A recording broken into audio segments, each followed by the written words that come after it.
Welcome to the Transform Sales Podcast, where forward-thinking business leaders come to share their experiences and ideas, learn from each other, and amplify their results together. Hey guys, Amir Reiter here with the Transform Sales Podcast. I got my guest, CEO Ray Ruecker. Did I pronounce it correctly? Rucker rhymes with Tucker and Sucker and any other names you can think of. I got it. With Connect 5000, man. How are you doing? Doing great. Thanks for having me today. Yeah, I appreciate you being on here.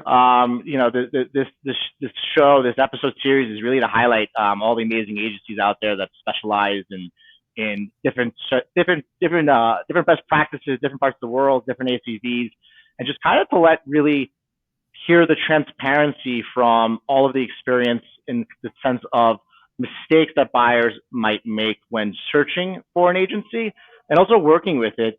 And it's just really important because obviously these mistakes can translate into millions of dollars of valuation and millions of dollars of pipeline and sometimes careers of account executives on the other side, right? It just has such a ripple effect that, servicing the community and making sure that they get the ROS, return on sales that they're looking for, or they know that they're not ready for that and they need a market validation campaign, or in your case, which you really got, converting those MQLs they're spending a lot of money on because they're super good at driving marketing qualified leads. But before we get into that, tell everybody here who you are and how you got into the business, because I know it's an interesting story. So I'd love for everybody to hear what brought you here and got you into this world. Perfect. Sounds good. So Amir, again, thanks for having me. So on a very, very high level, Ray Ruecker, Connect 5000, currently in the Kansas City Metro. Very short about me. I was born overseas in Vietnam, adopted at the age of 1, lived in California, Texas, Oklahoma, and Kansas. I always knew I'd be in sales. I just didn't know what I would do. After college, I moved to Washington, D.C. to work for a nonprofit. And then in the year of 2000, I moved to Kansas City, which is close enough to my family, but far enough away. How I got into sales, my first sales job, I bombed it. I was absolutely horrible. I had the gift of gab, but not the gift of communication. So fast forward years on, I was an inside sales rep for a software company in the Kansas City Metro. This is back in 2006. 99% of our business was over the phone, over the internet. And that's what we did. We demoed products, sold them, and never met the person, which seems like an eternity ago. About 2006, 2007, not sure what it was, my boss at the time and I didn't get along. And so with the owner gone, she fired me on July 3rd, the day before 4th of July. But I was kind of expecting it. I had thought about what I want to do with my life. And I was talking to a business mentor who I'd known for years. And he said, "Have you ever thought about starting a company?" And I said, "Absolutely not." And he said, "I have this idea for you." So spoke with my wife at the time. We had no kids. We were debt free except the house. And she said, "If you're going to start a company, now's the time to do it." So he and I had a company from, I believe, 2006 to 2010. It was an outsourced lead generation. He owned 51%. I owned the rest. We worked pretty well for a couple of years. And then I felt like I was doing all the work and he was getting half the money. So I decided to strike out on my own. So in March of 2010, I became the sole 100% owner of Connect 5000. And here we are today. That's an amazing story, and I love it. One of the things that caught me right away was how your confidence when you just flowed into, I knew I'd be in sales, right? And that was way in the beginning, and I wanted to just unpack that. How did you know you were going to be in sales? So growing up in, I think, high school and college, I was nicknamed the connector. So I always had the gift of gab, but I could sell when I needed to. And so my first real sales job was 100% commission, and I bombed it badly. And it was very humbling and almost a little point too humiliating. But I love chatting with people. I love connecting with people. People fascinate me for better or for worse. And, through some luck and some business mentors, I had countless people who in my life who have invested in my career and helped me in my sales. And I just kind of want to pay that forward to a certain degree.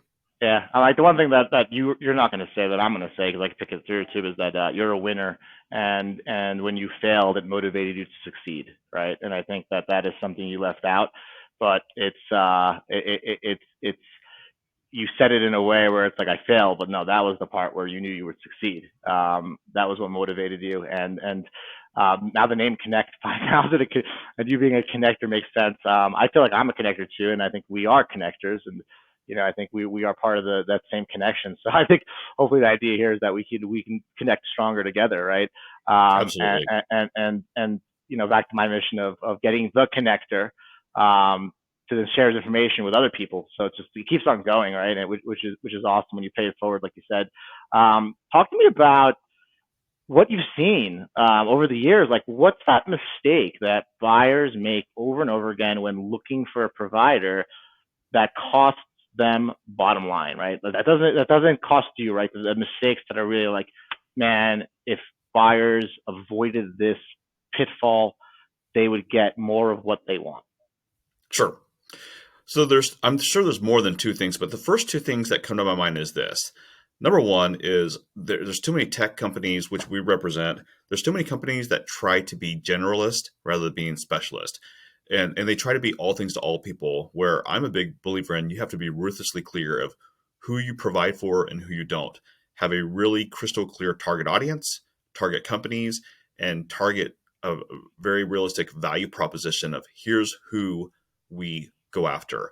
And I was sharing with a friend yesterday of you can say I'm a lawyer, which might mean nothing to some folks. You could go a little bit step further and say I'm a divorce lawyer, which really is more crystal clear. Or you can say I'm a divorce lawyer for people over 50. And so when I consult with companies, I want them to be very clear of who they're trying to go after and who they're not.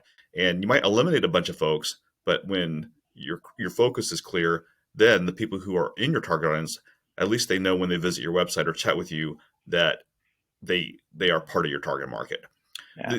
The second thing I would say is unrealistic expectations of metrics. And what I mean by that is too many companies, they're focusing on the wrong metric. They should be focusing on MQLs, SQLs, leads generated, and meeting set. The things about hours, dials, all that is vanity matrix. And so at the end of the day, the client will be thrilled with you if you can give them a black and white, here are the number of meetings, leads that we generated for you versus how many dials did you make each day, which, is part of the success, but we have to focus on the right metrics. Yeah, listen, I go even deeper than that, and I understand exactly what you're saying, and I would say that it's better to even know that divorce lawyer who serves over 50, but also wants more business. You can get deeper into that. Listening to you, there's always a pattern with a lot of the agency leaders I talk to where it's hard to speak about the difference between a market validation campaign and a campaign designed to scale ROS or return on sales or ROI. And there's just such a hole, I think, in the education on that space that your tendency is to jump in to say the mistake is that they don't know their ICP and they don't know XYZ, because it's much easier to say that than it is to say they don't know the difference between a market validation campaign and a campaign with ROS, because there's just not a lot of content written on it, right? Right. So your tendency is to say that, because it's easier to say that than be like, hey, read this book, right? They don't have the time. Read this article, understand this, right? So it's almost like I don't want to put words in your mouth, but it's also one of the mistakes they make is that they're trying to get an ROS when they should really get market validation. And by market validation, it means you either really know who you're talking to and what their value is, or you need to find out. But if you try to find that out and get an R return, you're going to break you're going to break the agency. You're going to be unhappy, right? It's like Elon Musk trying to land a rocket on his first attempt. If he set his goal to be like, I only got half a bill and 3 rockets were done and they don't land, he would be highly disappointed.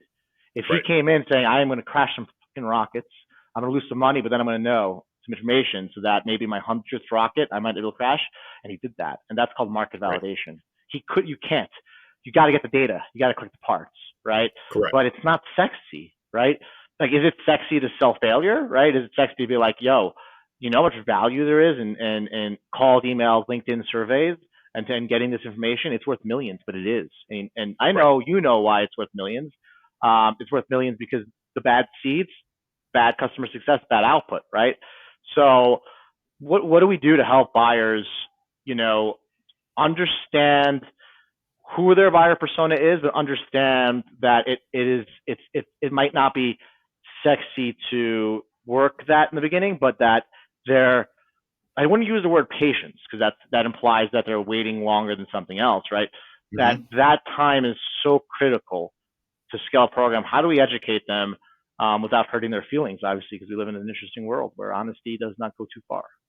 I agree. At least for So, me. by the way, so two things that stand out is one, it reminds me of the book I read years ago called The Lean Startup by Eric Ries. And he talks a lot about market validation of unless you just have millions and millions of dollars to develop something, develop a baseline model and then go to market with it. Don't be That's an adding features MVP. and benefits That's until the market MVP. says, are they willing to pay for it? If they're willing to That's pay your for it, product. awesome.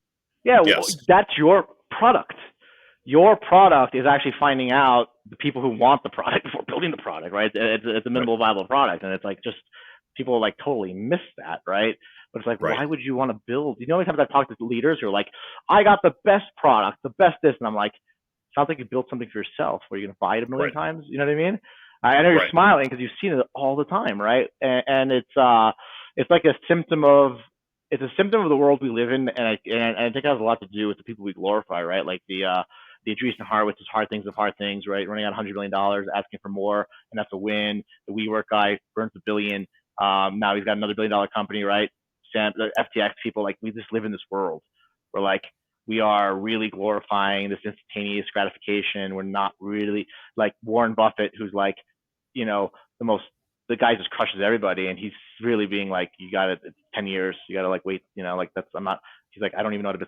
The best stock investor in the world, like I don't know how to pick stocks. You crazy? Like buy ETF, like you know what I mean? Like nobody listens to him, including me. I'm freaking down big, right? So, Right. it's just an interesting world we live in where I think people need to put their guards down and realize that like we're all in this new internet state of network state where like we're not all against each other. We're all aligned. The people you want to sell to are the people that should be in your community, right? And it's like everybody's got to start speaking the same language, being on the same team to push innovation forward.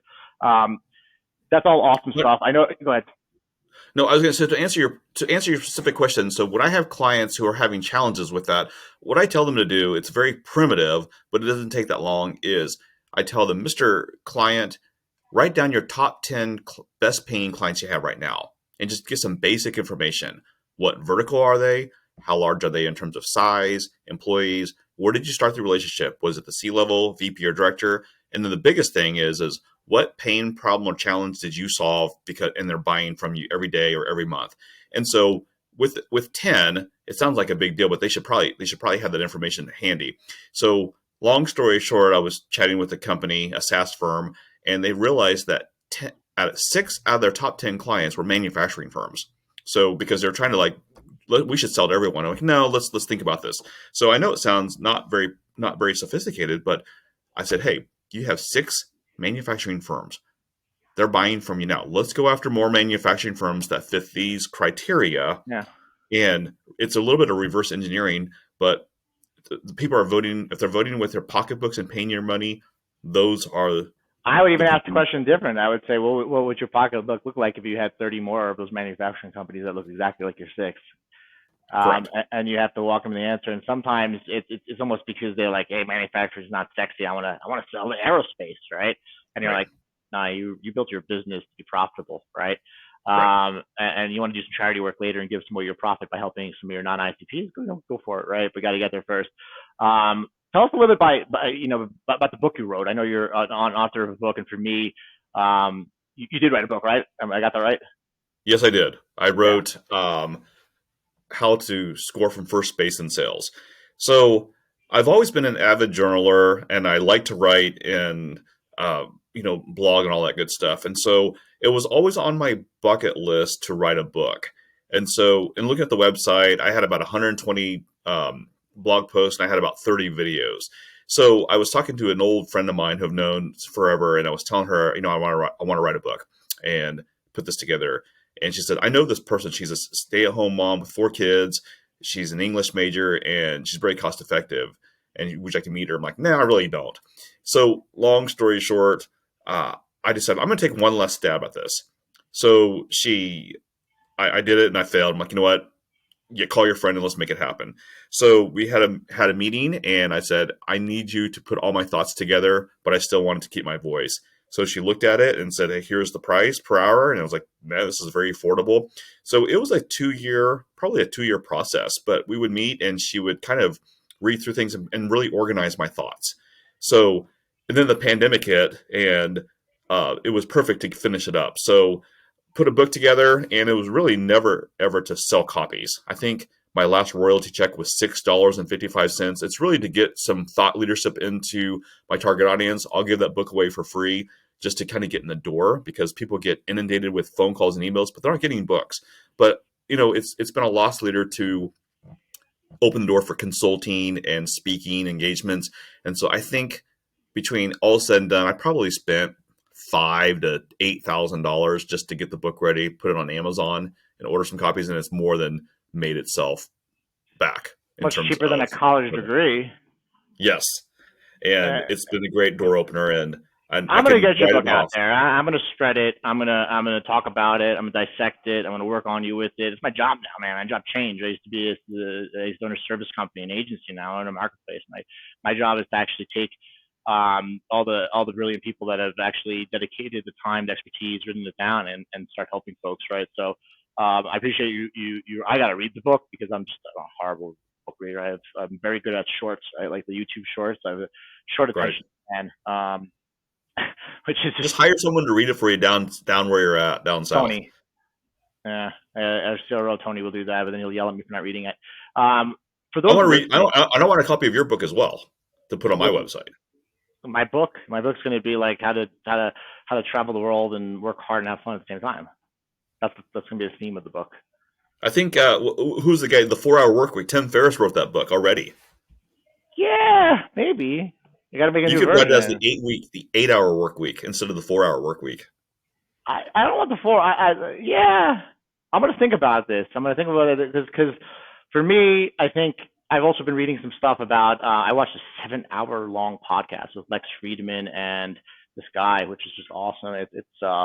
It is, and I'm talking a 7-hour podcast that I literally didn't want to miss a minute of it, just because I felt like I was, it's Balaji Sirvani as this guy right up top here, and it's 7 hours long, and he talks about it's a book he wrote a book called the Network State, right, and just how it's like version 3 where like humans were hunters and gatherers and they made nations, and now we're gonna go back to hunters and gatherers and travel and have adventure because now we have a network state where minds can come together. We don't have to have a country to protect us.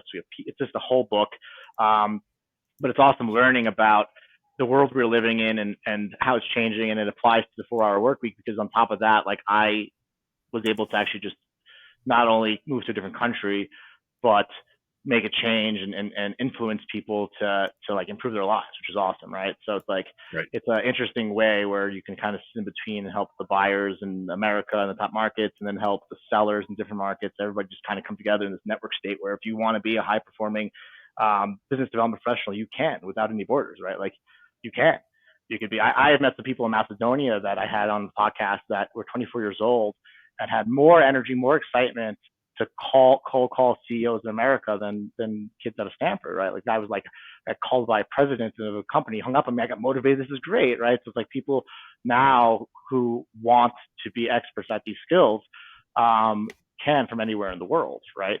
So tell me a little bit about who your best customers are. By best, I mean you get them the highest, they're just satisfied, the highest net promoter score. And I'm going to try to like narrow you in. And I know that you can service a lot of people. I know we worked with a company in Eastern Europe recently, right? A mapping company, something like that. Yeah. So I know you're global. We just picked up a mapping firm out of Israel recently. It's awesome. So did they say they were the best? By the way, they probably said it's the best. It's an Israeli company. They're the best. I'm Israeli, so they're sick. I can talk shit about them. Yeah. Always. Yeah. No, I was going to say there's an article I read. I'll answer your question, but there's an article I read recently a long time ago called "Business Development is a Clever Word for Dirty Work." And it's not sexy, it's not glamorous, but it has to be done unless you have some, again, millions of dollars from a venture capitalist they can just throw at different things. But I would say that our best clients are software service. I'm gonna get you into one of those. Software or service? Pick one. Service. Okay. But no, I would say that our sweet spot is software, tech, SaaS, MSPs, and consulting firms with, high average sales, good close rates, and either they are short staffed on the BDR, SDR front, and they simply need help, or we will step in as the entire inside sales team and produce for them, so they don't have to manage that function themselves. Everybody listening, do you notice how Ray just flowed so smoothly into all the industries he helps, how he helps them and their situations? Because he knew I was going to ask you to pick one industry, and you didn't let me. And I'm not going to go backwards because it just sounded so good and so natural that I can't make you go backwards. But I was going to try to get you to pick one. But I could already tell you knew what I was going to try to do, huh? You knew what I was going to do. I did. I actually did my homework for the second time ever in my life. Don't worry. Here's the problem, though. At least from CloudTask, I'm only going to give you the same person over that 80-20 rule. That there's a rule in life. 80% of your productivity in your company comes from your 20 plus customers. 80% of your revenue from your 20 plus customers. Right? I'm gonna get this is remember this moment, Ray, because I'm gonna get all those 20% plus customers to you. Because I think it's a hard thing to say because people feel like if you say no to one, you're letting go of the other, right? And it's difficult. And it's also for the buyers listening, right? Like it's back to your ICP. I asked you gave me a story about the manufacturing companies. I tried asking the same question to you. What did you do?